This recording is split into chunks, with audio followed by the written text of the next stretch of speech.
우리 계속해서 고백합시다. 넘쳐나네, 넘쳐나네, 넘쳐나네.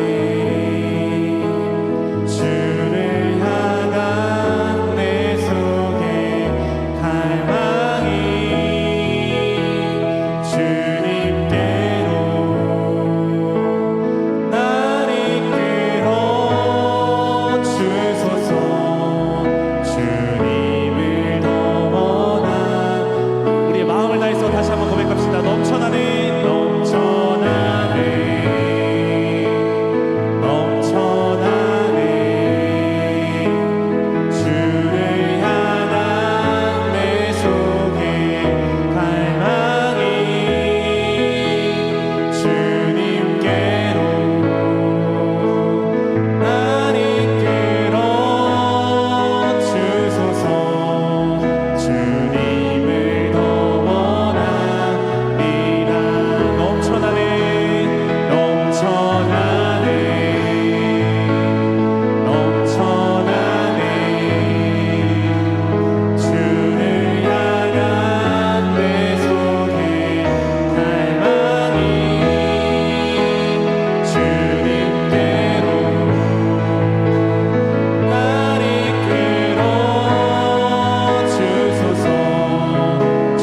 신앙을 고백드리겠습니다. 나는 전능하신 아버지여 전계의 창조주를 믿습니다. 나는 그의 유일하신 아들 우리 주 예수 그리스도를 믿습니다. 그는 성령으로 잉태되어 동정녀 마리아에게서 나시고 본디오 빌라도에게 고난을 받아 십자가에 못 박혀 죽으시고 장사된 뒤 사흘 만에 죽은 자 가운데서 다시 살아나셨으며 하늘에 오르시어 전능하신 아버지 하나님 우편에 앉아 계시다가 거기로부터 살아있는 자와 죽은 자를 심판하러 오십니다. 나는 성경을 믿으며 거룩한 공교회와 성도의 교제와 죄를 용서받는 것과 몸의 부활과 영생을 믿습니다. 아멘.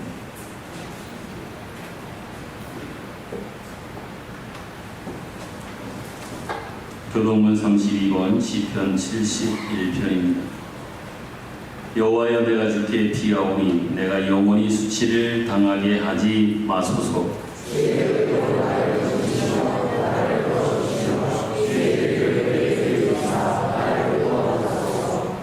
주는 내가 항상 피하여 숨을 바위가 되소서. 주께서 나를 구원하라 명령하셨으니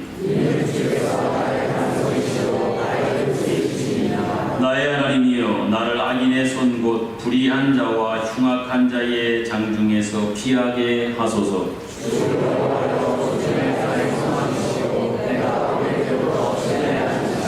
내가 모태에서부터 주를 의지하였으며 나의 어머니의 배에서부터 주께서 나를 택하셨사오니 아멘. 앉으셔서 331장 찬송입니다.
변창규 장로님께서 기도 인도하시겠습니다.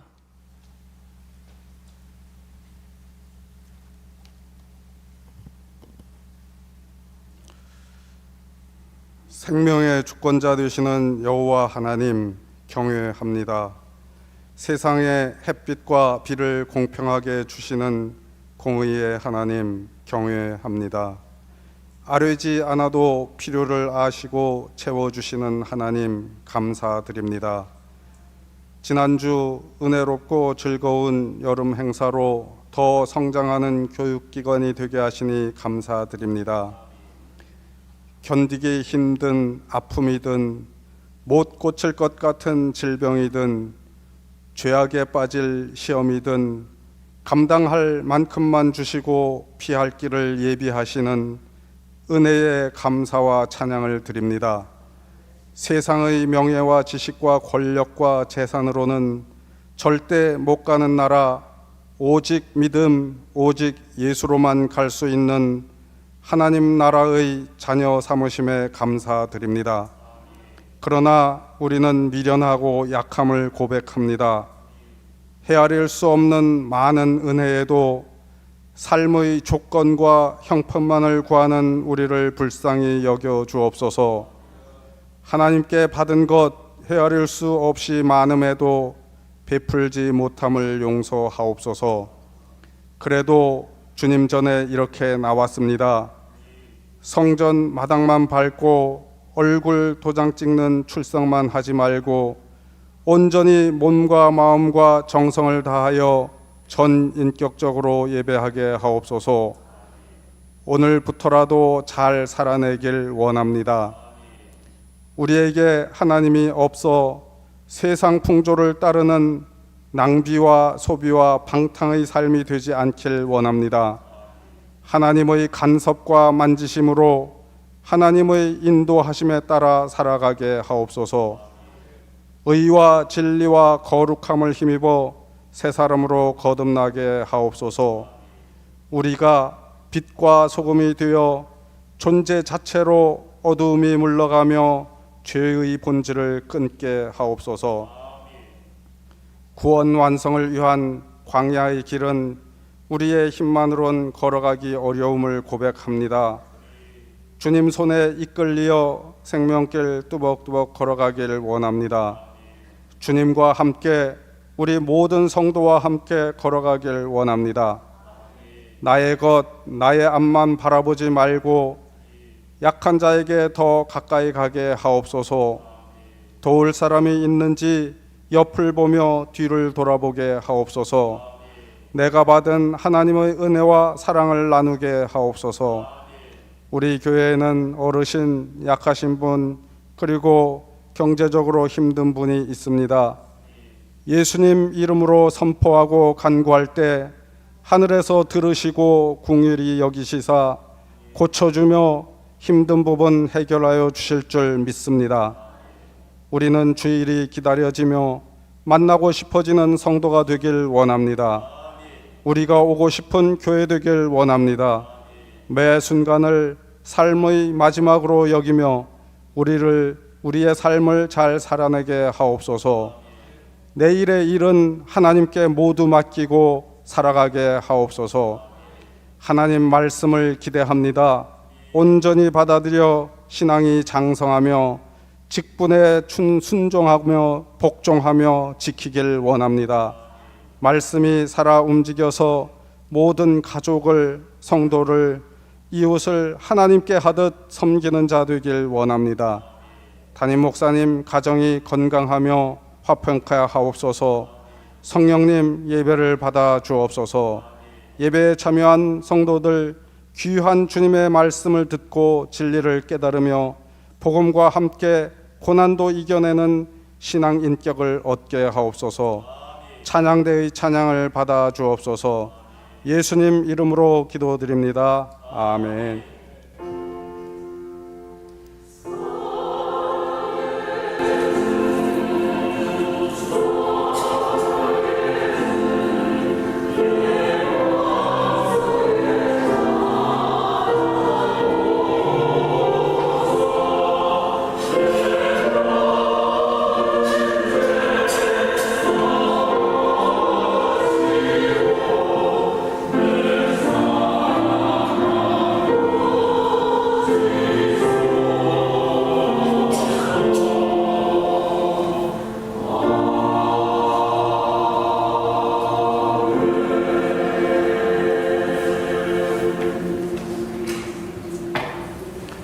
교회 소식을 전하여 드리겠습니다. 이번 주에도 안드레 전도팀의 도방 전도는 계속되겠습니다. 일선에 나가서 전도하시는 분이나 뒤에서 기도하시는 분의 기도를 힘입어 계속해서 꾸준하게 우리의 복음 전함이 아름답게 열매로 맺어져 가게 될 것을 분명히 믿습니다. 더운 날씨에도 전도팀의 전도가 계속되고 있습니다. 감사드리고 이번 주에도 그러한 전도 속에 아름다운 은혜의 역사가 있기를 소망해 봅니다. 주일 오후 예배 특송은 오늘은 13, 14구역이, 다음 주에는 1구역, 2구역이 준비하여 찬양 드리겠습니다. 8.15 광복절을 기념하여 원주시에서 연합예배를 오늘 저녁 7시에 원주 제1장로교회에서 드리게 됩니다. 여전도의 전국연합회 수련회가 8월 20일 날 화요일 서울에 있는 신길교회에서 있습니다. 자세한 것은 게시판을 포스터를 참조하시기를 바랍니다. 환우들을 위한 기도를 이번 주에도 계속해서 여러분들이 해 주십시오. 더더욱 더운 날을 지낼 때에 집안에서 그렇게 홀로이 지내야 하는 시간들이 더 한편으로는 답답하고 힘들게도 느껴질 겁니다. 생각하고 관심 어린 마음을 가지고 꼭 기도해 주실 것을 부탁을 드리겠습니다. 주변에 없는 것 가운데 지난 주간에 장례를 치루었던 우리 홍수경 권사님네 가정 큰아드님이 일이 있어서 오늘 예배를 참석하시러 오셨다가 미리 저를 만나고 그냥 갔습니다. 그러면서 성도들께 감사한 마음을 담아 아마 떡을 준비하여 여러분 식당에서 나누게 아마 될 것 같습니다. 준비해 주신 가족들께 감사한 마음을 전하고 홍고사님 가정을 위해서도 여러분 기도해 주실 것을 부탁합니다. 김희춘 장로님, 윤지영 권사님의 아들 김명찬 청년이 미술 개인전을 드디어 이제 진행하게 되었다고 합니다. 8월 14일부터 금주 8월 14일부터 9월 7일까지 서울에 있는 다이브 서울 갤러리에 있는 미술관에서 개인전을 한다고 합니다. 오래도록 진행되는데 관심 갖고 여러분 기도해 주시고 짤막하게라도 전화나 아니면 문자로라도 격려해 주셔서 은혜 가운데 미술전이 잘 마칠 수 있도록 관심을 부탁을 드리겠습니다. 더불어 축하할 것은 우리 박선홍 권사님의 아들 김규현이 아들을 낳았고 또 소령으로 진급을 했다고 합니다. 축하할 일이 겹겹이 있어서 성도의 가정에 좋은 일이 많아 참 감사한 마음입니다. 함께 여러분들이 같이 기뻐하고 축하해 주셨으면 좋겠습니다. 그 외의 것들은 여러분 주보를 참조하시고 같이 이 시간 축복성 부르면서 그 마음을 서로 나누고 격려하겠습니다. 하나님의 영광이 당신의 삶에 넘쳐나기를.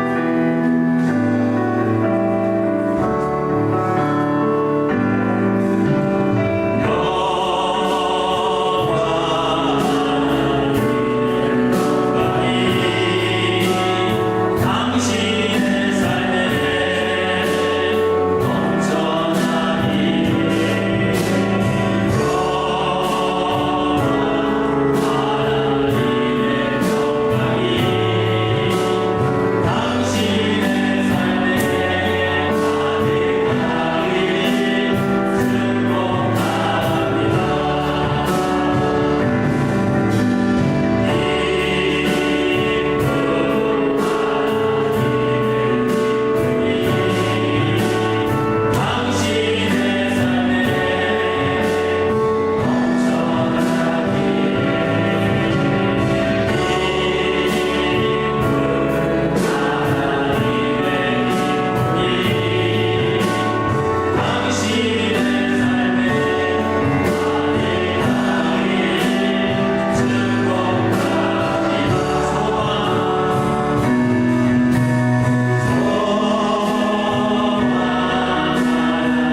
나가셔서 또 여러 가지 사정이 있어서 잘 못 나오시다가 오늘 또 이렇게 나오셔서 예배드리시는 분들도 있습니다.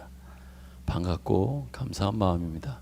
하나님이 오늘 이 시간 우리 모두에게 은혜 주시는 시간 되리라 믿습니다. 나누었던 찬양처럼 이 축복의 가사의 내용처럼 평화가, 기쁨이, 소망이 여러분과 우리 모두 가운데 충만한 이번 한 주가 되기를 간절히 소망합니다. 기도하겠습니다. 하나님 감사합니다. 무더운 열기 그 이상으로 하나님의 사랑은 우리를 향하여 뜨겁게 내리쬐며 우리에게 다가와 우리의 모든 냉랭한 것들도 집어삼킬 만큼 그러한 사랑으로, 뜨거움으로 우리에게 다가옴을 분명히 믿습니다. 한 주간 삶 속에서 그러한 사랑을 느끼고 그 사랑 안에 거하게 하시다가 오늘도 주의 전 주님 앞에 나와 한 주간의 시작을 귀한 주님의 날을 주님의 날로 온전히 지키며 예배할 수 있도록 인도해 주신 것 참 감사합니다. 하나님 진정 우리의 주인이요 왕으로서 우리를 창조하신 창조주로서 다시 한번 인정하며 고백합니다. 주님, 우리 안에 오시며 우리를 다스리시며 우리 가운데 계셔 주옵소서. 우리를 이끄시고 우리를 인도하여 주옵소서. 우리가, 아니 내가 주님을 따르겠습니다. 주님을 쫓아가겠습니다. 주님을 닮겠습니다. 주님을 닮아내겠습니다. 주님을 증거하겠습니다. 저희 가운데 역사하여 주옵소서. 우리로서가 아니라 우리 안에 계신 주님이 온전히 세상 가운데 저희들을 통하여 증거되고 나타나기를 소망합니다. 더 나아가 우리 교회를 통하여 주님이 보여지고 주님이 증거되고 주님이 나타나기를 간절히 소망합니다. 인간의 연약함과 부족함으로 가득 쌓여져 있는, 덮어져 있는 이런 것들이 아니라 진정 우리 안에 계신 예수 그리스도, 길이요 진리요 생명이신 예수 그리스도만이 온전히 우리 가운데 우리를 통하여, 우리 교회를 통하여 증거되고 나타나게 하여 주옵소서. 냉랭해지고 또한 식어져 가며 또한 외면되어져 가는 이 현실 속에 주님의 그 사랑, 따뜻함만이, 주님의 인자하심만이, 자비로우심만이 우리를 통하여, 우리 교회를 통하여 세상에 증거되기를 원합니다. 세상과 다른 하나님 나라가 우리 교회를 통하여 펼쳐지게 하여 주옵소서. 누구든 녹여내며 감싸 안아주며 또한 그들을 품어주며 이해해주며 또한 아버지 안아줄 수 있는 주님의 마음이 우리 모두에게와 우리 교회 가운데 있게 하여 주옵소서. 어느 누구도 받아들일 수 있으며 그들을 품어줄 수 있는 넓은 마음들을 우리에게 주님의 마음으로 허락하여 주시옵소서. 외로워 때로는 고통스러워 힘들어하여 나 혼자만이라고 생각하는 그들에게 또한 그 사람들에게 진정한 우리 교회가 안식처가 되어주며 저들의 소망이 되어줄 수 있도록 은혜 위에 은혜를 덧입혀 주시옵소서. 특별히 환우들을 위하여 기도합니다. 오늘 이 시간에도 함께 예배하고 싶은 그 간절함은 있으나 하나님, 이전에 나올 수 없는 여러 가지 형편과 사정에 있는 분들을 하나님 기억하옵소서. 특별히 육신적 고통 가운데 하루하루 지내고 있는 그분들에게 더욱더 은혜 위에 은혜를 내려 주옵소서. 고통을 하감하여 주옵소서. 주님의 고통을 대신 져 주옵소서. 감당할 수 있는 믿음과 힘도 허락하여 주셔서 오늘도 이번 한 주간도 살게 하시며 살아낼 수 있는 힘을, 은혜를 덧입혀 주옵소서. 이 시간 주의 말씀 앞에 섭니다. 주님이 이 시간 말씀하여 주옵소서. 그 말씀을 통하여 우리에게 말씀하시고자 하는 주님의 마음이, 주님의 뜻이, 주님의 메시지가 우리 모두 가운데, 우리 가운데 전하여지고 마음에 새겨지는 시간이 되도록 주님 역사하여 주옵소서. 예수님 기와신 이름으로 기도드립니다. 아멘.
일하러 가라고 합니다.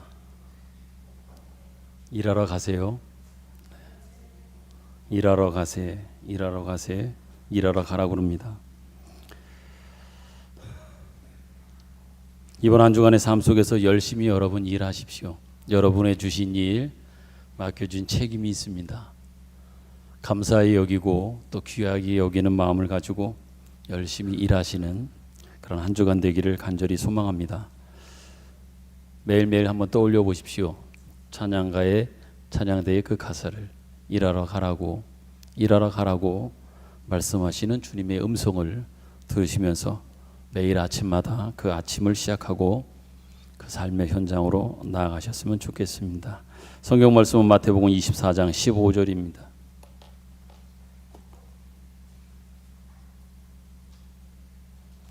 마태복음 24장 15절부터 22절까지 교독하겠습니다. 15절.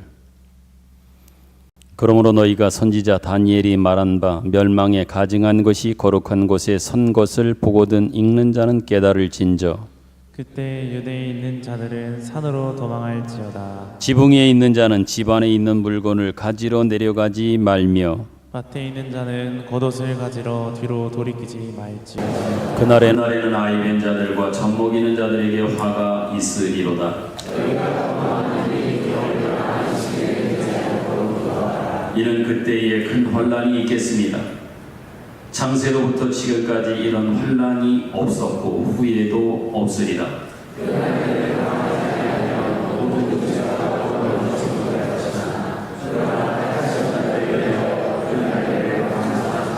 아멘. 오늘 본문 말씀은 예루살렘의 멸망에 대한 직접적 그 예언을 구체적 이야기를 담아서 하고 있는 말씀입니다. 예루살렘이 멸망한다. 그 멸망에 여러 가지 나타나는 그 모습들을 아주 디테일하게 소개하고 있는 예언적 말씀입니다. 그 멸망의 사실이 어떻게 확실하고 멸망에 이어지는 환난과 재앙은 얼마나 클 것이냐, 또한 얼마나 참혹할 것인가라고 하는 이런 부분에 대한 것들을 다 담아 자세하게 설명하고 있습니다. 본문 말씀을 보면 특별히 이러한 때에 이 일이 도망하는 일이 겨울이나 안식일이 되지 않도록 기도하라라고 하는 이런 말씀을 볼 수 있습니다.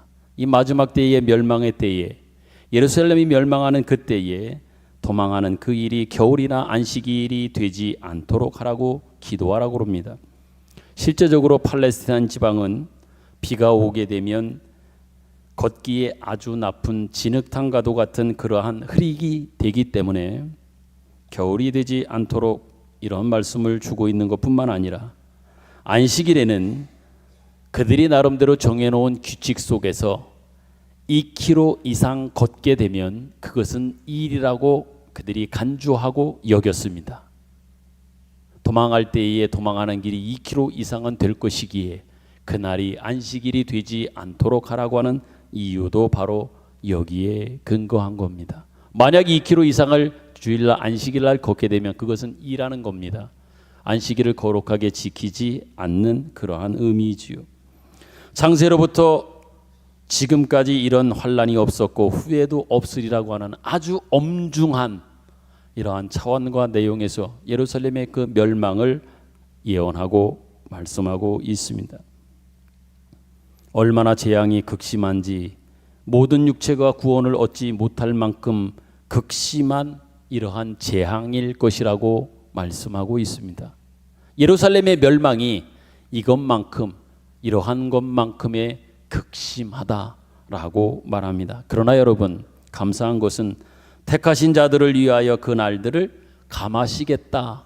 맨 마지막 22절을 보니까 택하신 자들 때문에 그들을 위해서 그 날들을 하나님께서는 감하시겠다 이렇게 말씀합니다. 실제적으로 여러분 이 예언의 말씀을 하고 있을 때에는 AD 30년이 조금 넘은 그러한 시간의 때입니다. 그로부터 30년이 더 지난 다음에 결국 예수님께서 이렇게 말씀하신 예루살렘의 멸망이 있게 됩니다. 대략 AD 70년경에 이스라엘은 멸망을 하고 예루살렘 성전은 무너지는 이런 일들을 겪게 되는데 역사적으로 이것이 우리에게 증거가 됩니다. AD 70년경입니다. 당시에 로마의 황제는 베스파시아누스라고 하는 사람이 있었고 또한 그가 황제 되었을 때에 자기가 지배하고 있는 땅을 하나하나 정복해가는 과정 속에서 팔레스타인 이 이스라엘에는 누구를 보내냐 하면 티투스라고 하는 자기 아들 그 장군을 예루살렘 안에 있는 소요나 또한 반란군을 진압하기 위한 사령관으로 아들 티투스 장군을 보냅니다. 그리고 그로 인하여 또 그의 침입으로 인하여 AD 70년 말씀드린 대로 예루살렘 성은 함락되고 맙니다. 당시 함락될 당시의 시기가 유월절 절기였다라고 소개합니다. 그래서 AD 70년 예루살렘에 멸망할 당시에 그 유월절 절기 어간에 있었기에 그 당시에 예루살렘에는 사람이 얼마가 있었느냐? 한 100만 명 정도가 유월절 절기를 지키기 위하여 많은 곳곳에서 예루살렘을 찾았다고 합니다. 그 가운데 10만 명 정도가 죽었고 10만 명 정도가 포로로 잡혀갔다고 하는 100만 명 중에서 거의 20여만 명의 사람들이 죽거나 아니면 해를 당하는 사상을 입는 이러한 어려운 아주 참혹한 일이 예수님의 이러한 예언 이후 30년이 조금 더 지난 실제적 현실 속에서 예루살렘의 함락과 멸망의 일들을 그들은 경험하게 되었다라고 소개하고 있습니다. 수많은 사람들이 죽거나 수많은 사람들이 다치는 참혹한 일이 벌어진 겁니다. 그러면서 본문에는 이런 말씀으로 시작을 합니다. 선지자 다니엘의 말한 바 멸망에 가증한 것이 거룩한 곳에 선 것을 보거든 이렇게 말합니다. 15절이지요. 이 이야기는 다니엘서에 예언되어져 있는 이방의 침입이나 그로 말미암아 저지르는 하나님께 대한 모욕적 행위들이 어떤 것이 있을 것인지 어떤 모양으로의 그러한 그때 당시에 있을 것인지에 대해서 그것을 이야기하고 있는 겁니다. 그런데 이러한 예언의 말씀은 실제적으로 AD 70년 예루살렘 성이 함락되어지고 멸망되어지는 시점 속에서 역사적으로 실제적으로 일어나게 되어집니다. 후에 알렉산더가 그 팔레스타인을 비롯한 모든 지역을 다 지배하게 되었을 때에 일찍 알렉산더 대왕은 그 많은 땅을 지배하고도 요절하여 죽게 되는 것을 여러분이 알 겁니다. 상당히 이른 나이에 죽습니다. 엄청난 땅을 확보해 놓고 그러는 가운데 그 다음 때를 어떻게 그 넓은 땅을 관리하냐면 자기 밑에 휘하있던 4명의 부하들이 있습니다. 이 4명으로 하여금 분할을 해서 그 사람들이 그곳을 다스리도록 그렇게 하였습니다. 그 가운데 팔레스타인 지방을 다스렸던 그 장군 가운데 하나는 안티오코스 에피파네스라고 하는 그러한 장군이 결국은 팔레스타인을 다스리게 되는 지배하게 되는 그러한 현실에 직면하게 됩니다. 이 안티오코스 에피파네스는 실제적으로 그렇게 팔레스타인 이스라엘을 지배하면서 어떤 일을 자행했냐 하면 하나님께 제사 지내는 예루살렘 이 성전의 제단에다 제우스를 위하여 제사를 지내도록 종용하고 또한 그 제사 지낼 때에 제물로 뭘 쓰냐 하면 돼지를 씁니다. 돼지고기를 잡아다가 돼지머리를 넣고 하는 이러한 일로 어찌 보면 모욕적 그러한 여러 처사들을 행하고 있었음을 실제적으로 우리는 역사적으로 보고 있습니다. 여기서 말하는 멸망에 가증한 것이 거룩한 곳에 섰다라고 하는 표현이 아마도 그러한 것들을 이야기하고 있는 겁니다. 또한 AD 70년 예루살렘이 함락 시에도 로마 군대가 예루살렘 성전에다가 로마의 깃발을 갖다 놓고 거기에 분향을 하도록 했다라고 하는 기록이 역사적으로도 남아 있음을 통하여 예수님의 이러한 예언과 멸망 때에 말씀하셨던 이러한 부분들은 실제적 후에 역사 속에서 자행되어진 어떤 그런 흔적으로 또한 기록으로 우리에게도 전해지고 있다고 하는 겁니다. 그렇다고 하면 여러분 우리가 생각해 보아야 할 것이 무엇이냐 하면 여기서 우리가 깊이 고민하고 묵상해야 될 것이 있습니다. 오늘 이 예루살렘의 멸망을 이야기하고 예언하고 있는 이 말씀을 통하여 우리가 확인해야 될 것이 있습니다. 그건 뭐예요? 이 참혹하고도 안타까운 예루살렘의 그런 마지막의 멸망이 우리가 믿고 있는 우리가 의지하는 은혜로우신 자비로우신 그러한 하나님의 작품, 아니 하나님께서 행하신 일인가? 예루살렘의 멸망 사건 속에 하나님의 일하심이 있는 것인가? 멸망 사건과 하나님의 일하심과의 관계성에 대한 이러한 이해가 우리에게 필요하다라고 하는 얘기입니다. 분명히 그 예언을 하셨다라고 하는 것, 그 예언대로 진행되어졌다라고 하는 것들을 통해 우리가 분명히 확인해야 될 것은 그 예루살렘의 멸망과 하나님의 일하심과는 어떠한 연관성이 있는가라고 하는 겁니다. 예루살렘이 멸망하는 것과 하나님의 일하심이 조금 더 직접적으로 얘기하면 하나님이 관여하신 것인가?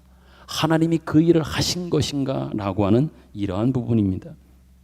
그런데 이렇게 말씀드리면 또 이렇게 생각하기에는 뭔가 기독교적인 기대나 기독교 신앙의 기대나 정서와 어울리지 않는 듯한 어떤 그런 모습이기도 합니다. 왜? 좀 전에 제가 말씀드렸지요. 우리의 하나님은 인자하시고 자비가 많으시고 사랑이 많으신 분인데 그분이 이스라엘의 예루살렘 성의 그러한 멸망과 관여되어 있으며 그 일을 행하셨는가라고 할 때에 우리가 일반적으로 쉽게 이해하는 하나님에 대한 이해, 그 정서에 있어서 맞지 않아 보이기도 하고 이해가 잘 되지 않고 납득되지 않는 그러한 모습도 있습니다. 또 한편으로는 우리에게 드는 마음은 하나님이 정말 그러하셨다면 하면서 생각하게 되는 것이 우리 마음속에 불안이 찾아오기도 할 겁니다. 또한 믿는 자들이 가져야 되는 이런 일들에 대한 정확한 이해는 무엇일까라고 하는 그런 궁금증, 의아함은 더 커지게 되는 것이죠. 바로 이 부분이 오늘 본문을 통해서 여러분과 제가 같이 고민하고 씨름하면서 묵상해야 될 부분이라 생각되어집니다.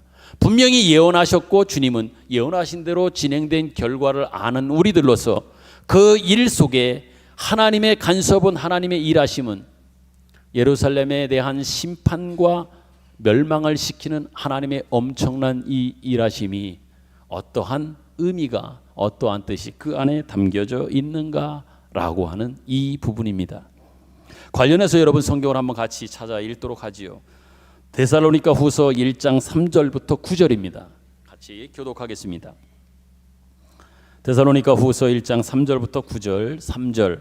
형제들아, 우리가 너희를 위하여 항상 하나님께 감사할지니 이것이 당연함은 너희의 믿음이 더 자라고 너희가 더 각기 서로 사랑함이 풍성함이니.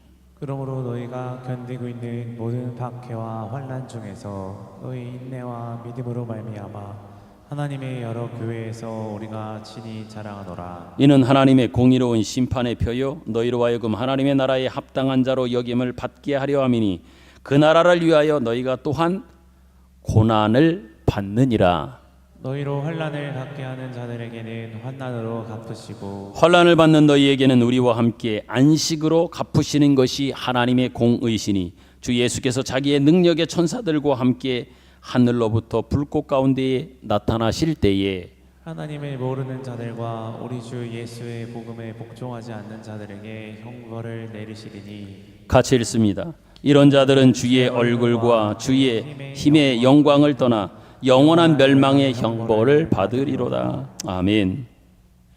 이 말씀에 근거하여 또한 성경에 하나님께서 말씀하신 성경 말씀에 근거하여 볼 때 하나님께서 일하시는 그 일하심의 내용 중에 하나님의 심판이 있으십니다.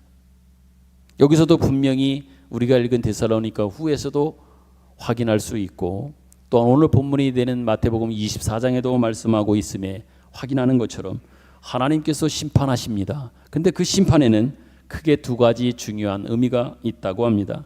첫 번째 하나님의 심판의 의미는 하나님을 반대하고 복종하지 않는 자들에 대한 하나님의 심판의 모습이 있고 또 한 가지 바로 이 부분입니다. 두 번째는 하나님의 백성들을 위한 정화의 일을 위하여 하나님의 심판으로 일하고 계신다는 얘기입니다. 다시 말해서 하나님의 백성들을 더욱더 하나님의 백성답게 만드는 일이 또한 만드시기 위하여 심판이라고 하는 방법을 통하여 하나님이 일하시고 역사하신다라고 하는 겁니다. 솔직히 예루살렘의 멸망은 지금으로부터 한번 생각해 보십시오. 예루살렘의 멸망 AD 70년이라고 보면 지금 2024년입니다. 거의 2000년 전에 있었던 그러한 역사적 사실이고 일입니다. 우리는 그 사건에 대하여 별로 솔직하게 감각이 거의 없습니다. 2000년이 되어진 그 역사적 그 과거의 사실에 대하여 우리 느낌이나 감정이나 어떤 이런 것들이 있겠습니까? 얼마나 참혹했는지 또 그 역사적 사실을 우리가 느끼기에는 시간적으로 장소적으로 너무 떨어져 있어서 우리는 이런 일들이 무슨 의미를 갖고 어떤 교훈적인 것이 되겠는가라고 하는 이러한 생각을 할 수도 있을 겁니다. 그러나 성경은 분명히 예수님께서는 앞으로 당신이 그 예언적 말씀을 하신 그 이후 30년이 넘는 후에 있어질 일들이지만 예언하셨고 예언한 후에 역사적으로 일어났고 그 일이 일어난 것을 통하여 예수님께서는 단지 그들에게만이 아닌 오늘 2024년을 살고 있는 저와 여러분 우리 모두에게 주시는 메시지가 그 심판을 통한 하나님의 일하심 속에 담겨져 있다라고 하는 겁니다. 예루살렘 성을 멸망시키시는 멸망 가운데 일하시는 하나님의 일하심 속에 그것을 통하여 무슨 메시지를 무슨 도전을 우리에게 주고 있는가라고 하는 이 부분을 우리는 놓치지 말아야 할 겁니다. 관련하여 고린도전서 말씀을 한번 같이 보지요. 15장 50절부터 54절입니다. 고린도전서 15장 50절부터 54절 교독합니다. 50절 형제들아 내가 이것을 말하노니 혈과 육은 하나님의 나라를 이어받을 수 없고 또한 썩는 것은 썩지 아니하는 것을 유업으로 받지 못하느니라. 보라 내가 너에게 비밀을 말하노니 우리가 다 잠 잘 것이 아니요 마지막 나팔의 순식간이 호련히 다 변화되리니 나팔 소리가 나매 죽은 자들이 썩지 아니할 것으로 다시 살아나고 우리도 변화되리라. 이 썩을 것이 반드시 썩지 아니할 것을 입겠고 이 죽을 것이 죽지 아니함을 입으리로다. 같이 읽습니다. 이 썩을 것이 썩지 아니함을 입고 이 죽을 것이 죽지 아니함을 입을 때에는 사망을 삼키고 이기리라고 기록된 말씀이 이루어지리라. 아멘. 여러분 이 말씀을 읽으면서 혹시 그런 생각이 드셨습니까? 이 말씀이 주로 어디서 많이 들려지고 또 어떤 때에 여러분이 들었으며 어떤 때에 많이 인용되어졌는지 이 말씀을 들으면서 어떤 장소가 혹시 생각이 되어집니까? 또 연상되어지는 곳이 있습니까? 아마도 장례식장에서 자주 인용하여 함께 나누는 그러한 말씀으로 여러분도 아마 기억이 되어질 겁니다.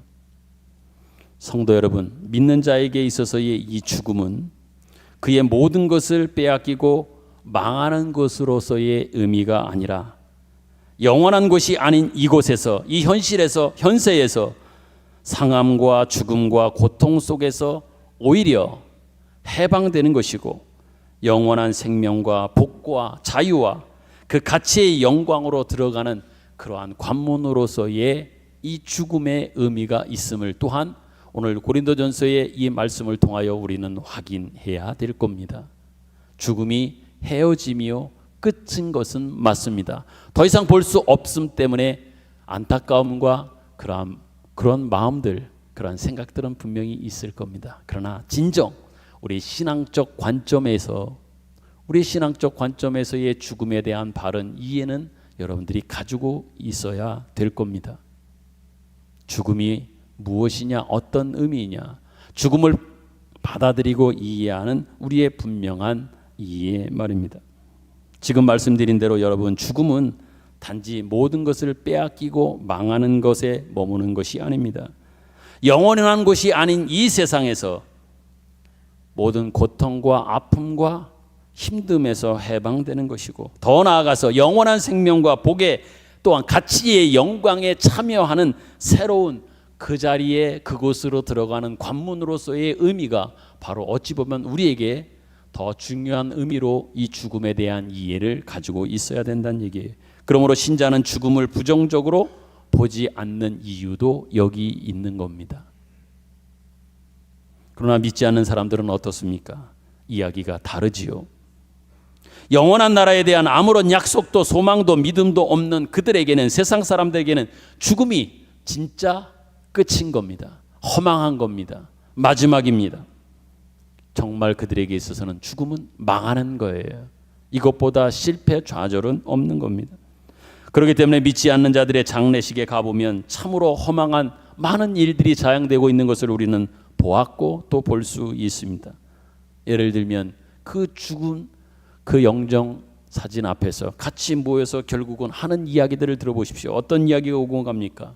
돌아간 사람에 대한 이야기를 나누면서도 고인이 생전에 얼마나 훌륭했느냐, 고인이 살아생전에 얼마나 높은 지위까지 올라갔느냐, 고인이 살아생전에 얼마나 많은 돈을 비축하고 많은 돈을 벌었는가라고 하는 이런 것들이 그들이 나누고 또 그들이 죽은 사람을 먼저 간 사람들을 생각하면서 나누는 그러한 일들 아닙니까? 얼마나 허망한 거예요.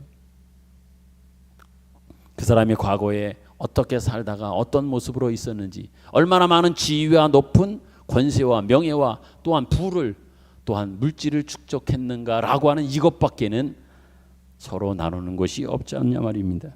그러나 그들은 결국 그것밖에는 할 수가 없는 겁니다. 그런데 여러분, 한편으로는 그 죽은 자를 생각하면서 그분의 어떤 과거의 업적이나 살아왔던 삶을 생각도 하지만 또 한편으로 생각해 보면 그렇게 이야기하고 그러한 이야기들을 서로 나누는 이유는요, 단지 죽은 자를 위한 것이 아니라 죽음으로 끝인 그 허망한 자들의 자기 위안으로 삼기 위해서 위안 삼기 위한 하나의 일환으로 그렇게 하는 이유도 있는 겁니다. 그렇지만 우리는 그렇지 않습니다. 왜 그렇습니까? 죽음이 우리에게 아무런 영향을 끼치지 못하고 오히려 죽음이 우리에게는 큰 복이라고 하는 것을 알기 때문에 그렇습니다. 죄악이 힘을 쓰고 있는 이곳에서 영원히 살지 않는다고 하는 이러한 사실로 기뻐해야 하는 놀라운 하나님의 손길이 바로 뭐냐?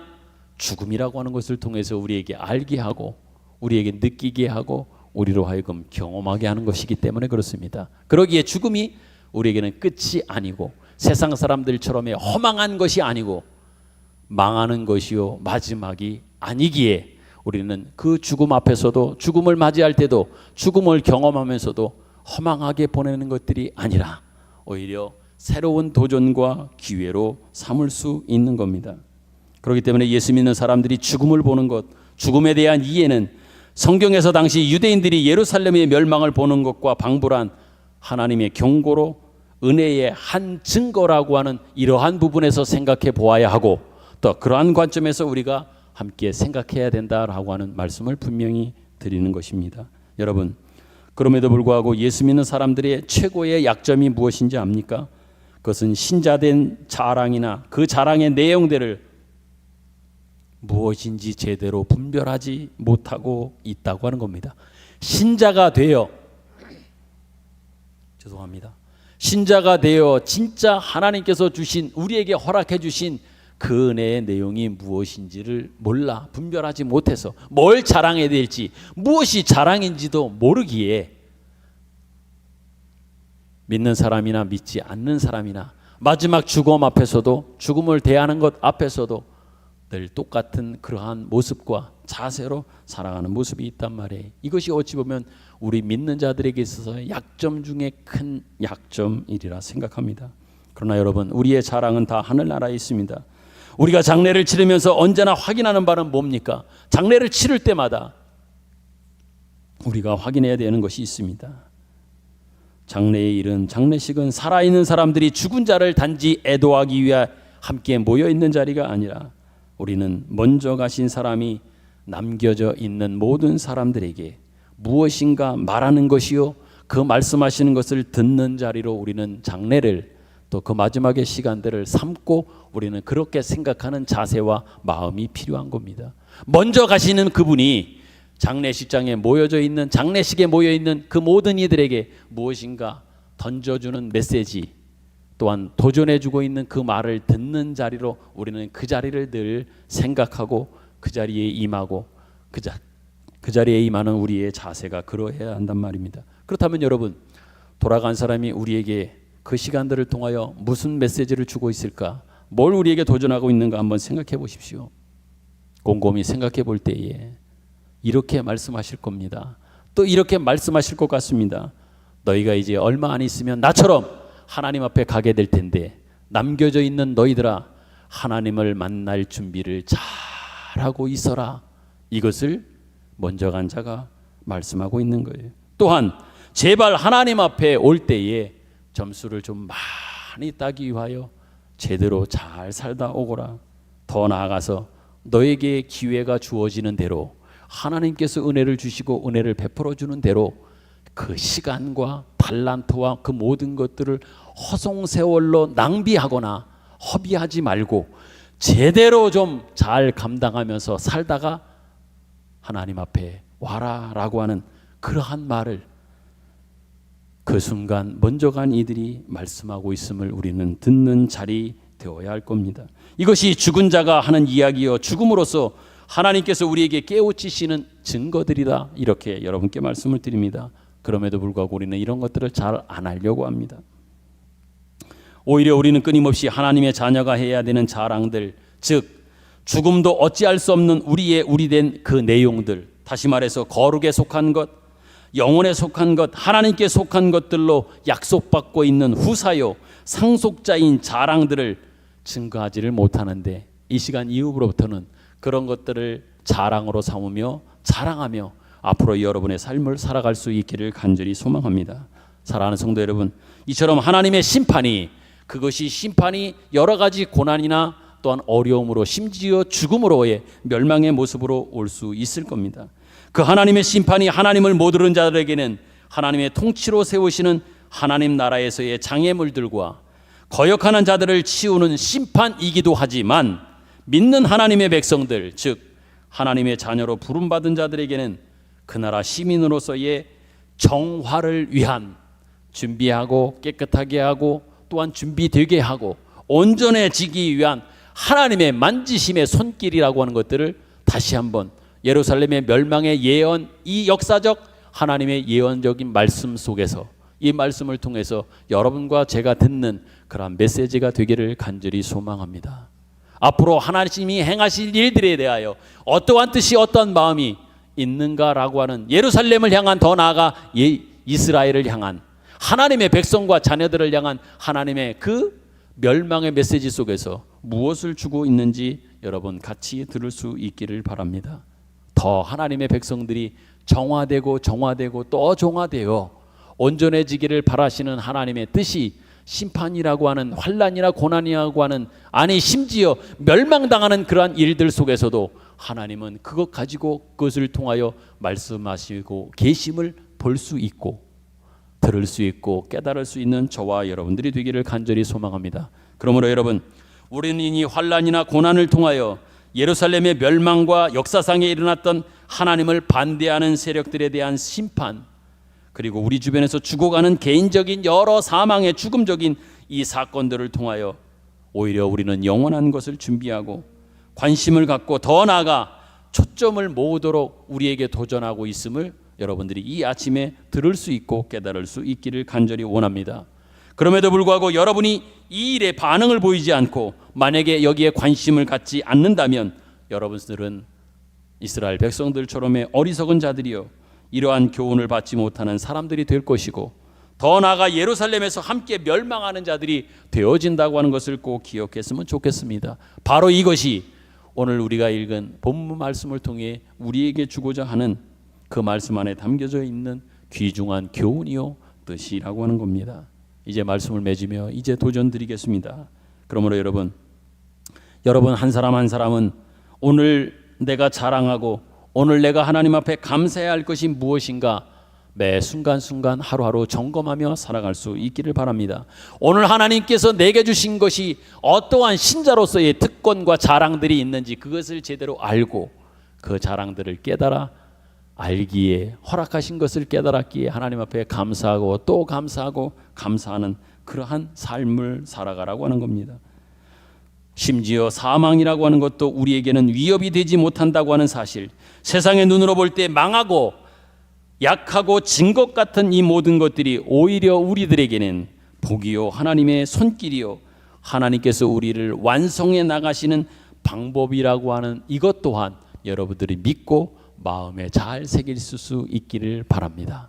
세상 사람들은 끝이라고 하고 망한 것이라고 하고 진 것이라고 하고 패배라고 말하는 그것 가지고도 하나님은 일하셔서 오히려 새로운 우리를 만들어 가시는 방법으로 쓰실 수 있으며 쓰신다라고 하는 것을 기억하라고 하는 관점에서 말씀을 드리는 겁니다. 여러분, 우리 성도들에게 있어서는, 우리 신자들에게 있어서는 비극이 없고 실패가 없습니다. 영원한 비극, 영원한 실패는 없다는 얘기입니다. 이것이 성경이 우리에게 가르치는 바입니다. 비록 멸망받을 세상 속에 우리는 살고 있습니다. 그렇지만 우리는 영원을 향하여 부름을 받고 멸망받을 세상 앞에 유일한 생명과 하나님을 아는 지식으로 그 예수님의 향기를 발하도록 우리를 부르고 있고, 그러한 부름 속에 살아가기를 하나님은 원하고 있다고 하는 것을 또한 여러분의 마음에 잘 새기실 수 있기를 바랍니다. 그것이 우리 인생에 있어서 최고의 가치라고 하는 것 또한 여러분이 아셨으면 좋겠습니다. 심지어 멸망, 심판, 죽음까지도, 그것마저도 우리에게는 하나님이 우리를 향한 귀중한 은혜의 손길로 다가오며 우리를 만지시는 하나님의 손길이라고 하는 것들을 볼 수 있으라라고 하는 말씀을 드리는 겁니다. 끝으로 여러분이 이 세상적인 것으로 세상 사람들 앞에 나서는 것들이 아니라 하나님의 사람으로 세상 앞에 존재하고 세상 앞에 살아가는, 여러분에게 부여해 주신 신자 되어진, 성도 되어진 지위가 무엇인지, 그 위치가 무엇인지, 신자로서 허락해 주신 복들이 무엇인지를 잘 아시기를 바라고, 그것이 무엇인지 확인하는 오늘 본문 말씀이 되기를 간절히 소망합니다. 더 나아가 내게 주신 귀한 복들을, 그 은혜의 귀한 것들을 알고 어떤 상황과 어떤 현실 속에서도 낙망하거나 좌절함이 아니라 하나님 이것 가지고 어떻게 또 일하실까, 어떤 모습으로 결과되어지게 하며 나를 정화하고 깨끗하게 하고 온전하게 하고 더 나아지게 하려고 하는 하나님의 뜻이 무엇일까를 바라보면서 모든 상황과 모든 사건과 모든 순간 속에서 온전히 하나님의 사람으로만 살아가는 저와 여러분들이 되기를 간절히 소망합니다. 아멘. 말씀을 생각하며 우리 찬양 부르겠습니다. 오직 주님의 말씀만을 쫓아, 그 말씀을 쫓아가기를 원합니다. 말씀을 쫓아 순종하기를 원합니다. 말씀하시면 내가 나아가겠습니다. 뜻이 아니면 가지 않겠습니다. 우리 찬양을 통해 고백합니다. 주님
하나님, 은혜를 감사합니다. 하나님의 자녀로 부름받은 그날부터 세상은 우리에게 힘을 쓰지 못함을 믿습니다.